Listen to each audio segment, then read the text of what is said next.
వాక్యంలోకి వెళ్ళగలిగితే పరలోకమందు యుద్ధము జరిగిందట. యుద్ధము జరిగింది అట కొద్దిగా యుద్ధము జరిగింది. ప్రకటన 12వ అధ్యాయము 7వ వచనం ఒక్కసారి చూద్దాం. అంతటా పరలోకమందు యుద్ధము జరిగెను. చాలండి. ఓకే. మిఖాయేలును అతని దూతలను ఆ ఘటసర్పంతో యుద్ధము చేయవలని ఉండగా ఆ ఘటసర్పమును దాని దూతలు యుద్ధము చేసిరి కానీ గెలవలేక పోయిరి. కాబట్టి ఆ అపవాదికి ఆ సాతానికి పరలోకంలో చోటు లేక పడదోయబడింది. ఓకే, బాగుంది. ఒకసారి లూకా సువార్త 10వ అధ్యాయము 18వ వచనం చూడండి. లూకా సువార్త 10వ అధ్యాయము 18వ వచనం.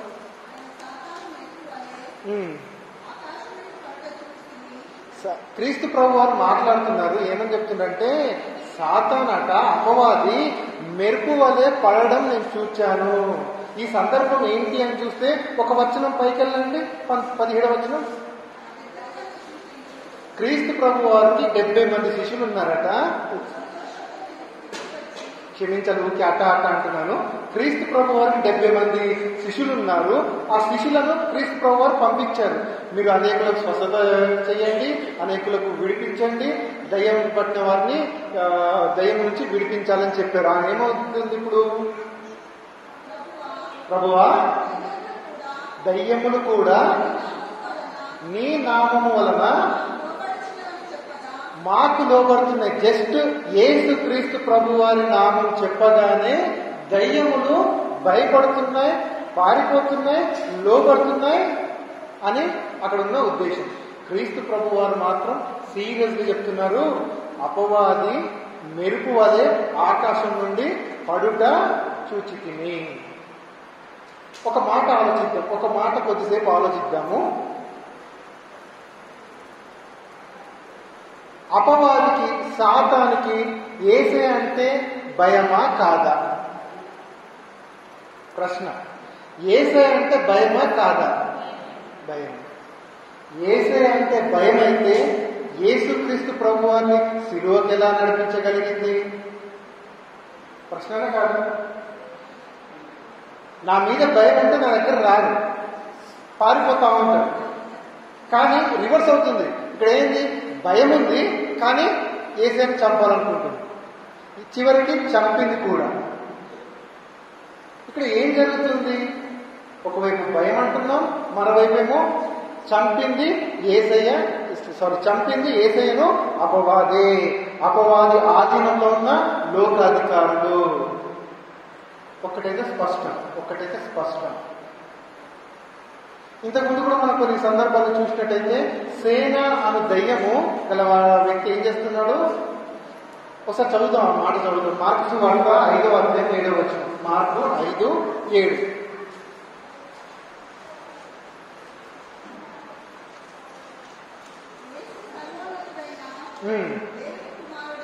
యేసు సర్వోన్నతుడైన దేవుని కుమారుడా, నాతో నీకేంటి పని? నన్ను బాధపరచకని దేవుని పేరిట ఒట్టు పెడుతున్నాని బిగ్గరగా కేకలేసింది. అంటే నన్ను బాధ పెట్టకు అని అపవాది కేకలు వేస్తుంది. అదే క్రీస్తు ప్రభు వారు బాప్టిజం తీసుకున్న తర్వాత 40 రోజులు ఉపవాసం ఉన్నారు టైంలో సాతాను పొమ్ము అనగానే సాతాను పారిపోవడం జరిగింది. ఈ సందర్భాలన్నీ చూస్తుంటే యేసే అంటే భయము. సాతాను అనుచరులకు విపరీతమైన భయం ఉంది అనైతే అర్థమవుతుంది. అంత అర్థమవుతుంది. ఈ యేసే క్రీస్తని, ఈ యేసే దేవుని కుమారుడని, ఈ యేసే రక్షకుడని తెలిసిన అపవాది క్రీస్తుని ఎలా చంపింది? మళ్ళీ అదే ప్రశ్న. భయం ఉంది, కానీ క్రీస్తుని చంపుతుంది, చంపాలని ప్రయత్నిస్తుంది. ఎందుకు? ఈ భూమి పుట్టక ముందే పరలోకంలో యుద్ధము జరిగింది. ఆ యుద్ధంలో ఆల్రెడీ ఓడిపోయి కింద వచ్చిన తర్వాత కూడా మళ్ళీ ఏం చేస్తుంది? యుద్ధమే చేస్తుంది. దానికి తెలుసా తెలియదా?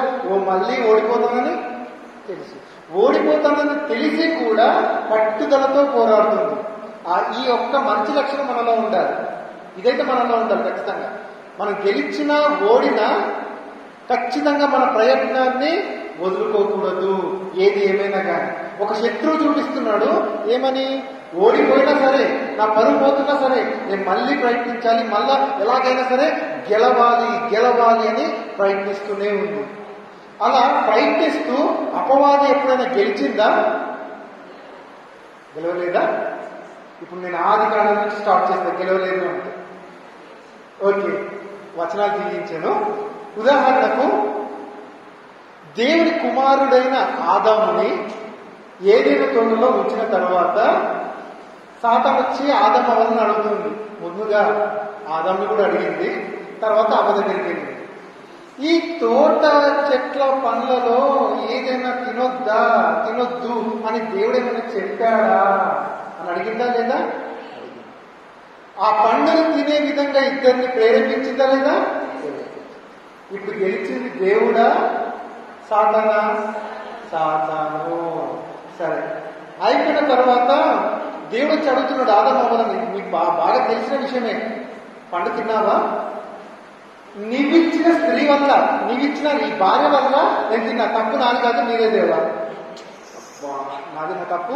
సరే అవ్వ, నీ సంగతి ఏంటి? నువ్వు పండు తిన్నావా అంటే, నువ్వు పుట్టించిన ఈ శాతాలను ప్రేరేపించింది, అందుకు తిన్నా. పామును పుట్టించి తప్పు చేసింది నీవే. కాబట్టి ఇప్పుడు తప్పు ఎవరిది? మళ్ళా నీదే. ఇప్పుడు సర్పం దగ్గరికి వచ్చేసరికి సర్పం ఏముంది? నన్ను అనవసరంగా పుట్టించావు దేవా అని అంటుందా? మౌనంగా ఉంది. సర్పానికి తెలుసు తప్పు చేసిన తర్వాత వితండవాదం పెట్టుకుంటే దెబ్బలు మరింత పడతాయి, శిక్ష ఉన్నతంగా ఉంటుంది, మరీ భయంకరంగా ఉంటుందని అర్థమై మౌనంగా ఉంటుంది. ఇక వెంటనే శిక్ష చేసేసాడు. ఇక మీదట నువ్వు కడుపుతో పాకుతావు. ఇది భౌతికంగా. పాముకే వేశాడు. మరి ఆ పాము లోపల ఉన్న ఆ ఆది మహాఘట సర్పానికి కూడా శిక్ష ఉండాలిగా, ఉంది. ఏమంటున్నాడు? స్త్రీ సంతానమునకును నీ సంతానానికి వైరం పుట్టిస్తాను. నువ్వేమో ఆ సంతానం యొక్క మడిమను కాటేద్దాం చూస్తే ఆయననేమో నీ తలను చితక్కొట్టేస్తాడు. ఓకే, స్త్రీ సంతానమా అని అప్పుడే మైండ్ లో పెట్టేస్తుంది. అక్కడ చెప్పబడుతుంది క్రీస్తు అనే సంగతి అపవాదికి తెలియదు. కాబట్టి మొదటి సంతానమైన కయ్యేను హేబేలును టార్గెట్ చేసింది. స్త్రీ సంతానమే కదా అప్పటికైతే.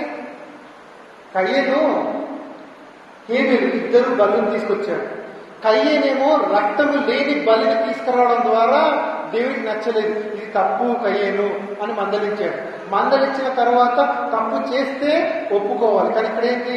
మంచి చేసిన తమ్ముని మీద పగబెట్టుకున్న ఆ సమయాన్ని ముందే, తమ్ముని చంపక ముందే దేవుడు కయ్యంతో మాట్లాడుతుండు. ఏమని? నువ్వు ఎందుకు ముఖం చిన్నపుచ్చుకున్నావు? తప్పు కదా.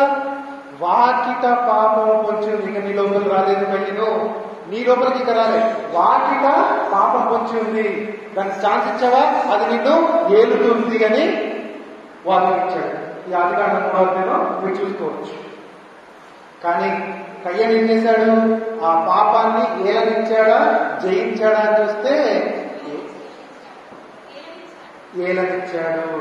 అంటే రెండోసారి మళ్ళీ దేవుణ్ణి ఓడగొట్టాడా లేదా కయ్యను? సాతాన్ని గెలిపించిందా లేదా కయ్యను? గెలిపించాడు. ఆ సందర్భంలో చూస్తే నిర్దోషైన హేబేలు రక్తము భూమి మీద పడింది. ఆ రక్తాన్ని మింగుటకు భూమి నోరు తెరిచెను అని ఉంటుంది అక్కడ. వెంటనే కయ్యంతో నీ పని అయిపోయింది బాబా అంటుందా? అక్కడ ఈ కయ్యని సందర్భం చూస్తే ఒక వింతగా ఉంటుంది. నేను తప్పు చేశానని అతని మైండ్ లో ఉండి ఏమంటుందంటే, ఎవరైతే నన్ను కనుగొంటారో వారు నన్ను చంపేయాలని కోరుకుంటుంది. ఒక ఇస్కరేతీ యూదా చూసినా ఈ కయ్యని చూసినా వీళ్ళ ఆలోచన ఏంటంటే పశ్చాత్తాపం పడుతుంది కానీ సరైన మార్గంలో పడట్లేదు. మళ్ళీ ఇంకొక హత్య జరగాలి, మళ్ళీ సాతాను గెలవాలని తెలియకుండా మాట్లాడుతుంటూ కయ్యను. కాబట్టి వెంటనే ఏం చేశాడు? ముద్ర వేసాను. ఆయన శరీరంలో ఎక్కడ ముద్ర వేశాడో లేదు బయట. హిబ్రూలో చూసినట్టయితే ముద్రకు ఉన్న పదం ఏంటంటే టౌ అనే వర్డ్ వాడతారు. టౌ లేకపోతే టౌ. అది ఎలా ఉంటుందంటే చూడడానికి స్మాల్ టీ ఉంటుంది కదా, ఆ విధంగా, లేకపోతే క్యాపిటల్ టీకి కొంచెం దగ్గరగా ఉంటుంది. స్మాల్ టీని క్యాపిటల్ టీని చూస్తే మనకి ఏది గుర్తుకొస్తుంది బాగా? డౌట్తో చెప్పకండి, డౌట్ వద్దు. సిలువనే.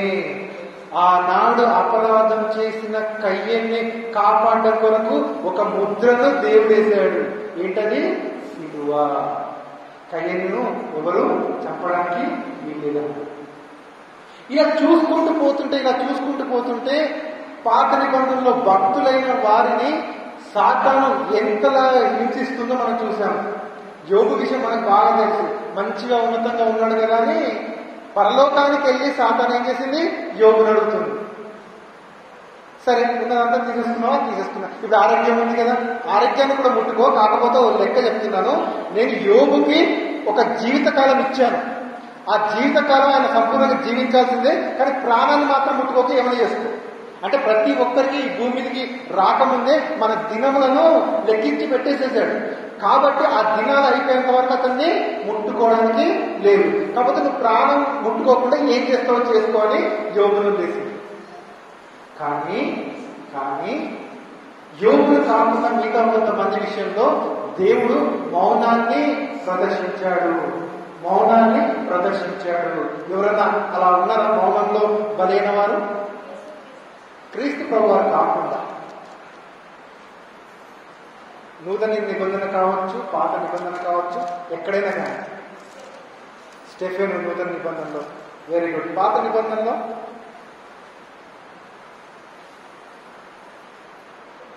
మత్తయి సువార్త 23వ అధ్యాయము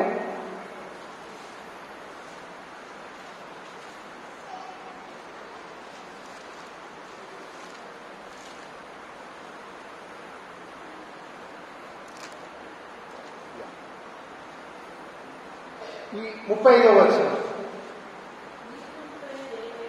నీతిమంతుడైన హేబెలు రక్తము మొదలుకొని ఆ బలిపీఠమునకును దేవాలయమునకును మధ్య మీరు చంపిన బరకియా కుమారుడు జకరియా రక్తము వరకు భూమి మీద చిందింపబడిన నీతిమంతుల రక్తమంతయు మీ మీదికి వచ్చును. జకరియా గ్రంథం రాసిన ప్రవక్త అయిన జకరియాను. ఇర్మియాను ఎంత హింసించారో తెలుసు ఇజ్రాయేల్ అంటే సాతాను ద్వారా ప్రేరేపింపబడుతున్న అధికారులు. అంటే ఇక్కడ ఎన్నిసార్లు చూసినా అనేకులను హింసిస్తున్నారు, చంపుతున్నారు. ఆ అన్ని సందర్భాల్లో అపవాదం ఏమనుకుంటుందంటే నేను గెలిచాను అని అది పండుగ చేసుకుంటా ఉంది. ఒక భక్తుడు చంపేశారు, ఆ భక్తుడు బ్రతికుంటే నలుగురిని మంచి మార్గంలో నడిపిస్తాడు. ఆ భక్తుడే చనిపోతే ఆ నలుగురు మారరు కదా, వారిని ఇంకా లోనైన పాపపు ఊపిలో పడేయచ్చు కదా అని అపవాది యుద్ధం చేస్తూనే ఉంది. మరి ఇంతమంది భక్తులు చనిపోతుంటే దేవుడు ఏం చేస్తున్నాడు? ఈ మధ్యన కూడా మన దేశంలో కానీ బయట దేశాల్లో కానీ విశ్వాసులు పవిత్రులు చనిపోతుంటే దేవుడు ఏం చేస్తున్నాడు? దేవుడు ఏం చూస్తున్నాడు? 116వ కీర్తన 15వ వచనం.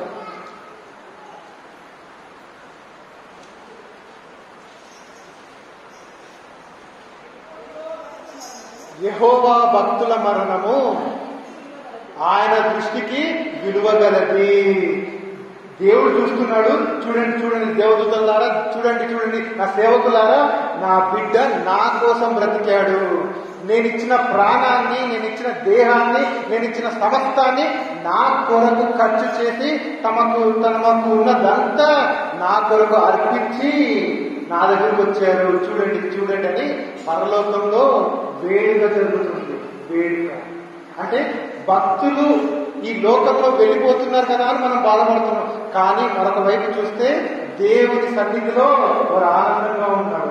దేవుని సన్నిధిలో వాళ్ళు సంతోషమైన జీవితాన్ని, విశ్రాంతిలో ఉంటున్నారు. మనం చూస్తాం ఏది లాజరు ధనవంతుడి విషయంలో. ఈ లోకంలో నీతిమంతుడైన లాజరు శ్రమపడి చనిపోయాడని మనం అనుకున్నాం. కానీ తీరా చనిపోయిన తర్వాత లాజరేమో అబ్రహామున ఆనుకొని హాయిగా ఉంటే, ఆ ధనవంతుడు మాత్రం ఈ లోకంలో భోగేచ్ఛలలో ఉన్న ఆ ధనవంతుడు అగ్ని గంధకాల మధ్యలో కాలిపోతున్నాడు. సాతాను యొక్క టార్గెట్ కూడా ఆ ధనవంతుడు. సాతాను యొక్క టార్గెట్ కూడా ధనవంతుడు. నువ్వు ఇంకా తిను, తాగు, సుఖించు అని అంటూనే ఉంది. కానీ తెలియట్లేదు ఆ రాత్రే ఆయన ప్రాణము పోతుందని. అంటే ఇక్కడ చూసినట్టయితే పాత నిబంధనలో ఎంతో మంది భక్తులను చంపబడుతున్నా కూడా దేవుడు మౌనంగా ఉన్నాడు. అది ఆయన సంకల్పం. ఎవరన్నా ఊహించారా స్టెఫెను గారిని చంపిన పౌలు అంత పెద్ద భక్తుడు అవుతాడని? ఎవ్వరు ఊహించరు. అది దేవుని యొక్క చిత్తం, అది దేవుని యొక్క ప్రణాళిక. ఆయన ఊహలకు మన ఊహలకు అసలు సంబంధమే లేదు. అంత ఉన్నతమైనది. మనం చూసాం, అరే ఇంత కష్టపడుతున్నాడా, ఇంత బాధపడుతున్నాడా, ఇంతనా మనం బాధపడుతూ ఉంటాం. కానీ దేవుడు మాత్రం ఈ లోకంలో నా నిమిత్తం మీరు హింసించబడుతున్నారా, దూషింపబడుతున్నారా, ఆనందించండి, పరలోకంలో మీ ఫలం ఉంటుంది, మీరు నాకు అప్పించిన వారు అవుతున్నారు, నా దాసులు అవుతున్నారు అని దేవుడు వాగ్దానం చేస్తూ వచ్చాడు. అంటే మనం చూస్తుంటే ఒకరైతే అర్థమవుతుంది, పరిశుద్ధులైన వారిని ఎలాగైనా చంపాలి. క్రీస్తు ముందు వచ్చిన ఏలియా అనబడిన బాప్టిజం ఇచ్చి యోహాను గారిని కూడా తల నరికి చంపేశారు. అంటే ఇంతమందిని చంపిన తర్వాత దేవుని కుమారుని చంపడం పెద్ద లెక్కన అనే ఒక ఓవర్ కాన్ఫిడెన్స్ తెలుగులో ఏమంటారు? ఓవర్ కాన్ఫిడెన్స్ తెలుగు ఏమంటారు? అధిక తెలివి, అధిక నమ్మకం తోటి, అధిక ఉత్సాహంతో చేసేసేది. కానీ నిజమేంటి అని చూస్తే క్రీస్తు ప్రభు వారు మరణిస్తేనే మనకు రక్షణ. ఆయన వచ్చిందే మరణించడానికి. క్రీస్తు ప్రభు వారు ఒక చోట ఉపమానం చెప్తా ఉంటారు, మత్తయి సువార్త 21వ అధ్యాయంలో. తీయనవసరం లేదు. ఏంటి? ఒక యజమాని తన పొలాన్ని ఒకరికి కౌలిచ్చి వెళ్ళిపోయాడు. తన పంట వచ్చే టైంకి మొదటి దాసును పంపించాడు, నా వాట నాకు రావాలి కదా, కొట్టి తరిమేశాడు. రెండో దాసును పంపించాడు, కొట్టి తరిమేస్తున్నాడు. మూడో దాసును పంపిస్తే కూడా అట్లా చేస్తే, ఈసారి నా కుమారుని పంపిస్తా, అయితే మీరు సన్మానించి నాకు ఇవ్వవలసింది ఇస్తారు, నాకు ఇవ్వవలసిన మర్యాదలు ఇస్తారు అనుకుంటే ఆ కుమారుణ్ణి వీళ్ళు ఏం చేశారు? చంపేశారు. ఆ ఉపమానం ఇప్పటిదాకా మనం ధ్యానిస్తూ వచ్చాం కదా. ఆది నుండి దేవుడు తన సేవకులను పంపిస్తూ వస్తున్నాడు తన పంట కోసం. ఏ పంట? మనమే ఆ పంట. ద్రాక్ష తోటలో ద్రాక్ష వల్లి అంతా ఎవరు? ద్రాక్ష తీగలంతా ఎవరు? మనమే. ఆయన కంటు కట్టబడిన తీగలమైన మనలో ఆయన పంట చూడాలనుకుంటారు. నీతి ఫలాలను ఆయన చూడాలని ఎదురు చూసే కొద్దీ మన వాళ్ళు ఎప్పుడు ఏం చేసుకునే వచ్చారు? కొందరేమో అధిక ద్రాక్ష ఫలాలు ఇస్తే, కొందరేమో అసలు ఏ తీగలు లేవు, ఏ పంట లేదు, ఏ కాయలు లేవు. అలాంటి స్థితిలోనికి వచ్చేయడం జరిగింది. అంటే ఒక్కటైతే మనకు స్పష్టంగా అర్థమవుతుంది, ఆది నుండి ఘట సర్పము మనతో యుద్ధము చేస్తుంది. అదే క్రమంలో క్రీస్తు ప్రభువారిని ఒక్కరిని చంపేస్తే, దేవుని కుమారుడు పడిన ఈ వ్యక్తిని చంపేస్తే ఈ రక్షణ కార్యము ఆగిపోతుంది అని అనుకుంది. అంటే ఒక విధంగా చెప్పాలంటే క్రీస్తు ప్రభువారితో పని అయిపోతుంది అనుకుంది. సర్వలోకమును మోసపరిచే మాట చూడండి, ప్రకటన గ్రంథం 12వ అధ్యాయంలో. ప్రకటన గ్రంథం 12వ అధ్యాయం 10వ వచనం.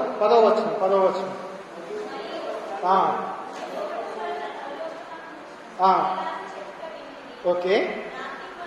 రాత్రింపగళ్ళు మన దేవుని ఎదుట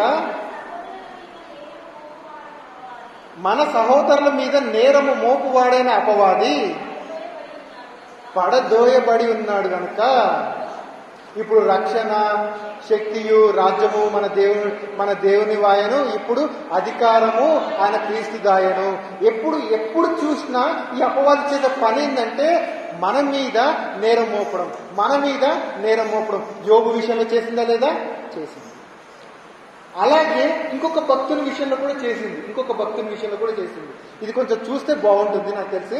జకర్యా గ్రంథము 3వ అధ్యాయము మొదటి 3 వచనాలు. నిజంగా చెప్తున్నాను, ఇక్కడ జకర్యా గ్రంథంలో యెహోషువ గారు ఏదో పొరపాటు చేశారు. ఆ పొరపాటు ఏంటో బైబిల్లో చెప్పబడలేదు. కానీ ఆ పొరపాటు విషయంలో తనలో తాను కుమిలిపోతున్నాడు. మనలాగే బయటికి చెప్పలేక, లోపలికి ఉంచుకోలేక కుమిలిపోతున్నాడు. జకర్యా గ్రంథం 3వ అధ్యాయం మొదటి 3 వచనాలు. కుమిలిపోతున్న జకర్యా గ్రంథంలో ఏం జరుగుతుంది?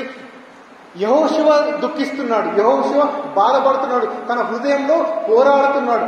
ఆ పోరాటమును ఎవరికి చూపించాడు దేవుడు అంటే జకర్యా గారికి దర్శనమిచ్చాడు.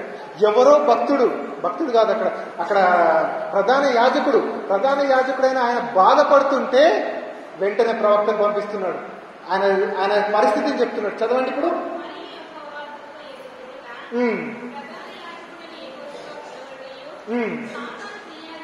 సాతాను ఫిర్యాది అయి అతని కుడిపార్శ్వంలో ఉన్నాడట. దేవుడు జకర్యాకు కనపరుస్తున్నారు. సాతానేమో ఈ యెహోషువ పక్కన ఉన్నాడు. వీళ్ళిద్దరు ఎక్కడున్నారు అని చూస్తే దేవుని సముఖంలో ఉన్నారు. ఇప్పుడు దోషం, దేవా ఇతను దోషం చేశాడు, దేవా ఇతను అపరాధం చేశాడు దేవా అని ఇతను మొత్తుకుంటున్నాడు. ఎవరు? సాతాను. తర్వాత ఏం జరిగింది? అక్కడ దూత ఏం చేస్తుంది?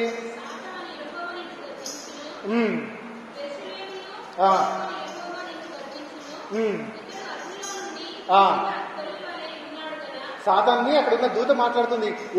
సాతానా నిన్ను గద్దిస్తాడు దేవుడు, జాగ్రత్త. మైండ్ నువ్వేమనుకుంటున్నావు, ఎక్కడికి వచ్చి ఏం మాట్లాడుతున్నావు, దేవుని సన్నిధిలోకి వచ్చి ఎలా ఉన్నావు చూసుకో. సాతానా జాగ్రత్త, నువ్వెలా ఉన్నావు చూసినట్టయితే మురికిగా ఉన్నావు. ఇక్కడ సాతాన్ యొక్క ఆలోచన ఏంటంటే నేను మాత్రమే కాదు, నా పక్కనున్న యెహోషువ కూడా మురికిగానే ఉన్నాడు. ఇప్పుడు మన పిల్లలు ఒకరు బురదలో పడి వస్తే, చూడు తమ్ముడిని చూసి నేర్చుకో అంటే వచ్చాడు తమ్ముడు, మనోడు ఇంకా బురదలో ఉన్నాడు. ఎట్లుంటది? ఇప్పుడేగా నేర్చుకో అన్నది. చాలా రివర్స్ అయిపోతుందా? అంటే ఇక్కడ ఎట్లుందంటే ఇద్దరు మలినంగానే ఉన్నారు. యెహోషువ మలినంగానే ఉన్నాడు, సాతాను కూడా మలినంగానే ఉన్నాడు. కానీ ఇక్కడ దేవుడు చేసిన పనిని చూడండి ఒకసారి. నెక్స్ట్ వచనం.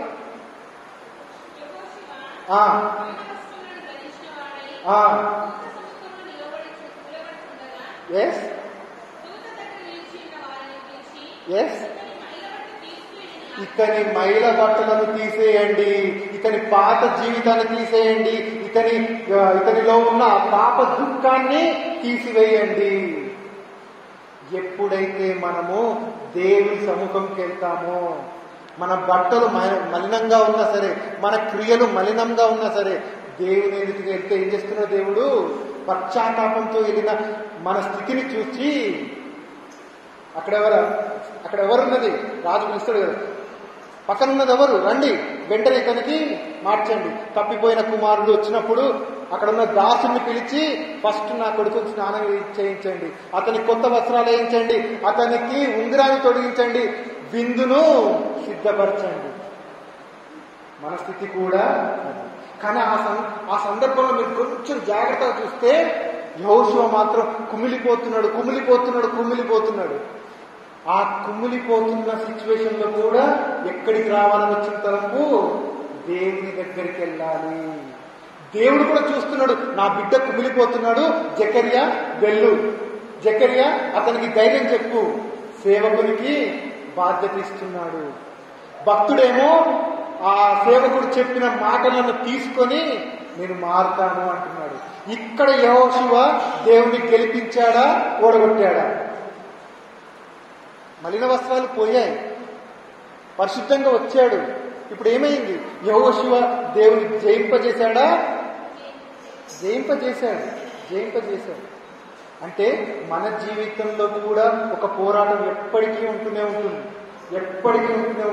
మన చుట్టుపక్కల జరుగుతున్న ఆ సంఘటనలను చూసుకుంటూ ఎప్పుడూ పోరాటాలను ఉంటూనే ఉంటాం. వాళ్ళకి అదైంది, మనకేం లేదే, ఇంకొకరు ఇంకేదో సాధించారు, మనం ఏం లేదే అని అట్లాంటి ఆలోచనలు మనం ఎప్పుడు తోసేస్తూనే ఉంటాయి.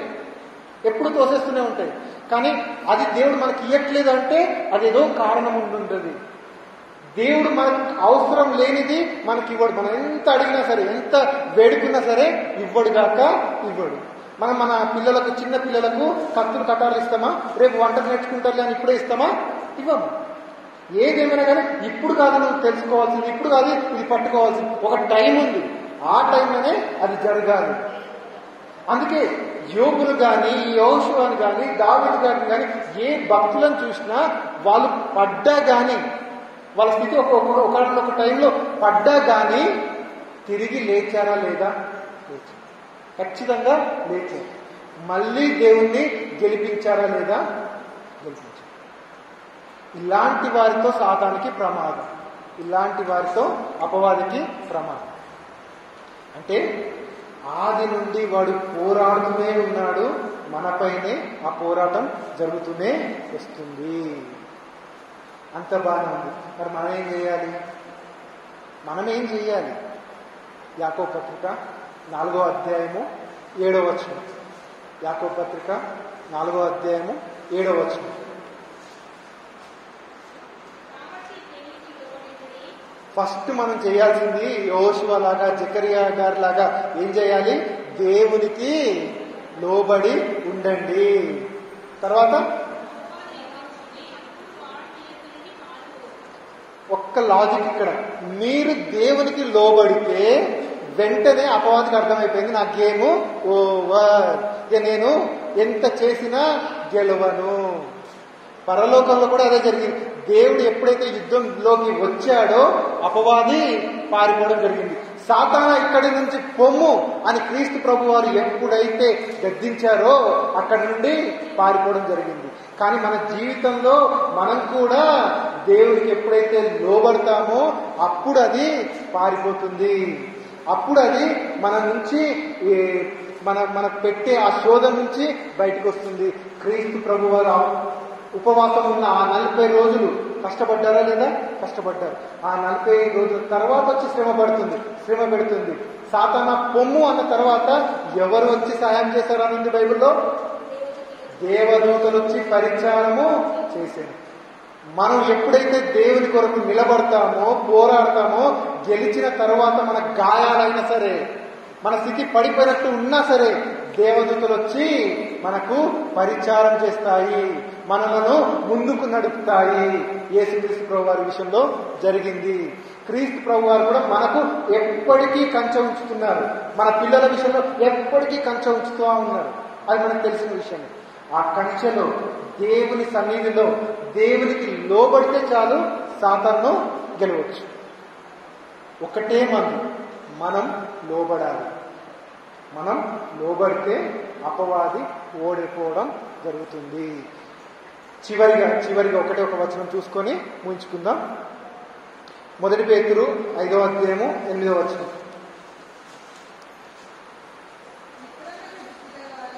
నిబ్బరమైన బుద్ధి గలవారమై మెలుకువగా ఉండండి. అట్లాంటి రాత్రంతా పడుకోవద్దని కాదు ఇక్కడ ఉద్దేశం. ఆత్మీయ స్థితిలో మెలుకువగా ఉండాలి. తర్వాత మీ విరోధి అయిన అపవాది గర్జించు సింహం వలె ఎవరిని మింగుదునా అని వెదుకుచున్నాడు. తర్వాత 10వ వచనం కూడా చూడండి.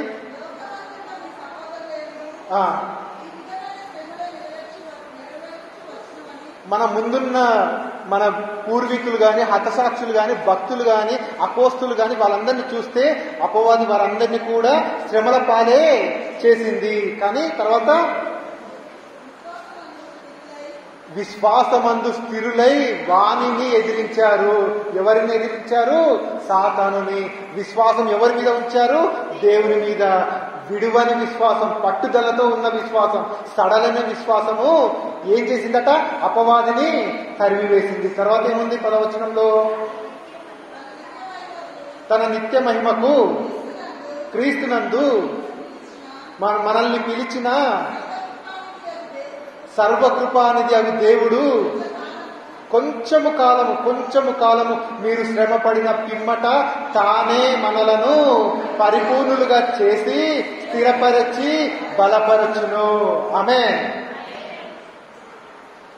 ఈ స్థిరపరిచి బలపరచడం మనకు కావాలా? అననీయ సప్పిర వలె పారిపోవడం కావాలా? అంతం అవడం కావాలా? అపోస్తులందరినీ చూడండి, వాళ్ళందరూ ఇలా స్థిరపడి బలపడ్డారు, విశ్రాంతిలోనికి, దేవుని సన్నిధిలోనికి ప్రవేశించారు.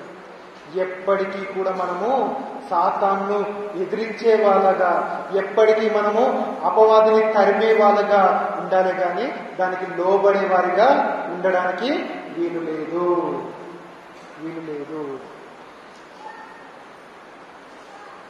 ఒక్కటే మంత్రం, ఒక్క ఔషధం. మనం దేవునికి లోబడితే అదే చాలు. అంతకంటే రెండో పని అవసరం లేదు. Thank you. ప్రార్థన చేసుకుందాం. పరిశుద్ధురా పరలోకమందున మా తండ్రి, స్తోత్రమయ్యా. తండ్రి, మీ యొక్క కృపతో మేము ముందుకు సాగుతున్నాం తండ్రి. ప్రతి చోట మీ యొక్క సహాయాన్ని మాకు ఇస్తున్న విధానానికి స్తోత్రం తండ్రి. ప్రతి విధమైన శోధనలో నుండి, ప్రతి విధమైన నిందల్లో నుండి, ప్రతి విధమైన కష్టాల్లో నుంచి, శ్రమల్లో నుంచి మమ్మల్ని కాపాడుతూ నడిపిస్తున్న విధానానికి స్తోత్రం తండ్రి. ఏదేమైనా సరే తండ్రి, మీలో అంటుకట్టబడిన వారముగా మమ్మల్ని ఎదింపజేయండి తండ్రి. ఏదేమైనా సరే తండ్రి, మీలో ఫలించే భాగ్యాన్ని మాకు ఇవ్వండి తండ్రి. ఏదేమైనా సరే తండ్రి, సాతాను చితక్కొట్టే సర్వాంగ కవచం ధరించుకొని ముందుకెళ్ళాలని కృప చూపించండి తండ్రి. ఏదేమైనా సరే తండ్రి, మీ సన్నిధిలో, మీ ప్రేమలో ఎడబాయకుండా ఉండలాగా కృప చూపించండి తండ్రి. ఏదేమైనా సరే తండ్రి, మీరున్న రాజ్యంలోకి వచ్చేలాగా కృప చూపించండి తండ్రి. ఈ లోకంలో మాకు ఉంటున్న అనారోగ్యాల గురించి, బలహీనతల గురించి ప్రార్థిస్తున్నాం తండ్రి. మీ యొక్క శక్తి ద్వారానే మమ్మల్ని స్థిరపరచండి తండ్రి, బలపరచండి తండ్రి, పరిపూర్ణం చేయండి తండ్రి. ప్రతి విధమైన స్వస్థతను, ప్రతి విధమైన ఆత్మీయ స్వస్థతను మాకు ప్రసాదించండి తండ్రి. ఏదేమైనా సరే తండ్రి,